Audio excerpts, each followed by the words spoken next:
Hier, dans notre discussion, notre café philo McDo, qui maintenant se déroule rue de Rivoli, qui revient à la rue de Rivoli d'ailleurs, c'est là qu'il est né. Eh bien, il est né en 2017. Eh bien, il est apparu le problème de la culture générale, et aussi cet adage que nous avons commenté, du grain à moudre. Si on n'a pas de culture, on n'a pas de grain à moudre.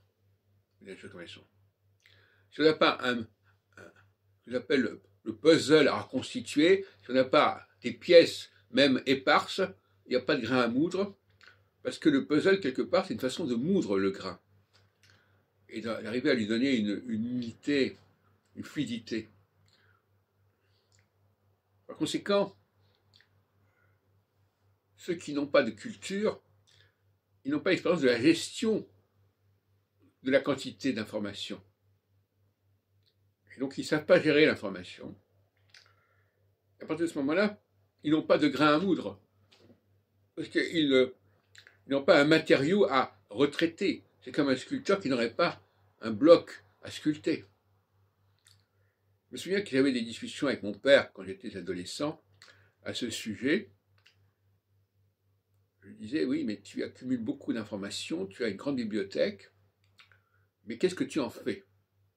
À quoi ça te sert? Et c'est la question que je posais. À un moment donné, il faut passer à la vitesse supérieure. À un moment donné, il y a une métamorphose qui doit se produire, comme la chenille qui devient papillon.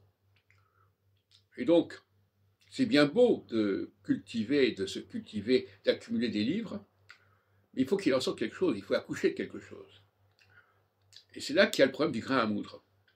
C'est d'autant plus amusant de discuter avec mon père, qui lui-même travaillait avec les meuniers, puisqu'il était à l'office des céréales, et justement, les meuniers savent très bien que s'il n'y a pas de blé qui a été rassemblé, on ne va pas faire de la farine.